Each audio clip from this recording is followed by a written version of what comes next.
ধন্যবাদ। আমি মোহাম্মদ জাকির হোসেন, প্রিন্সিপাল আলহাজ হযরত degree college এবং এইচএসসি পরীক্ষা 2026 এর 166 নং কেন্দ্রের ভারপ্রাপ্ত কর্মকর্তা। অদ্য 8/7/2026 তারিখ ইংরেজি দ্বিতীয় পত্র 104 নম্বর পরীক্ষায় একজন ছাত্রকে এসিল্যান্ড বাকেরগঞ্জের এসিল্যান্ড মহোদয় বহিষ্কার করেন।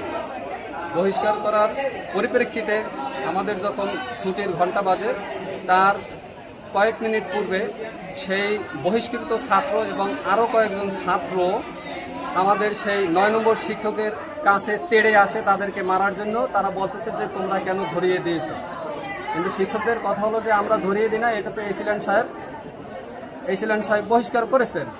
এখন এই শিক্ষকদের প্রতি তারা মারধর করতে আসছে। তখন আমার নাইট গার্ড কর্মী, যদিও নাইট গার্ড কিন্তু তার ডিউটি ছিল আজকের পরীক্ষা, এবং সোহেল সে আমার নিরাপত্তা প্রহরী, তারা সেই শিক্ষকদেরকে সেভ করার জন্য আসলে তাদেরকে প্রচণ্ডভাবে আঘাত করা হয় এবং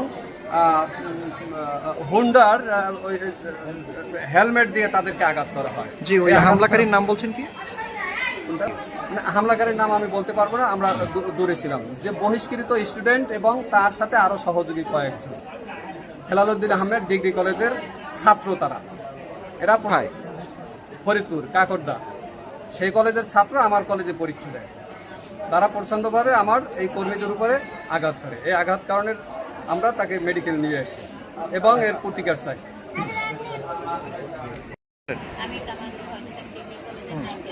আমি কামারখালী আল্লাহ হযরত ডিগ্রি কলেজের নার্স হিসেবে চাকরি করি।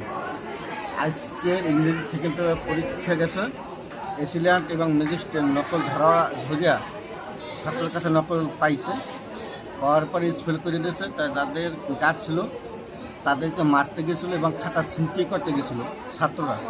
ওই বাধা দেওয়ার কারণে আমাদেরকে আমার এবং সোহেলেরকে দুজনকে ওরা হেলমেট দিয়ে বাড়ি মারছে এবং মাইজাত করছে। হ্যাঁ, আমি আমিনুল ইসলাম, নাইট গার্ড হিসেবে আমি চাকরি করি। কলেজের নাম আল্লাহ হযরত ডিগ্রি কলেজ, বাকেরগঞ্জ, বরিশাল, কামারখালী, দার্জিলিংয়ের ভিতরে। আপনি এখন কি চান? সুষ্ঠু বিচারক তাই চাই।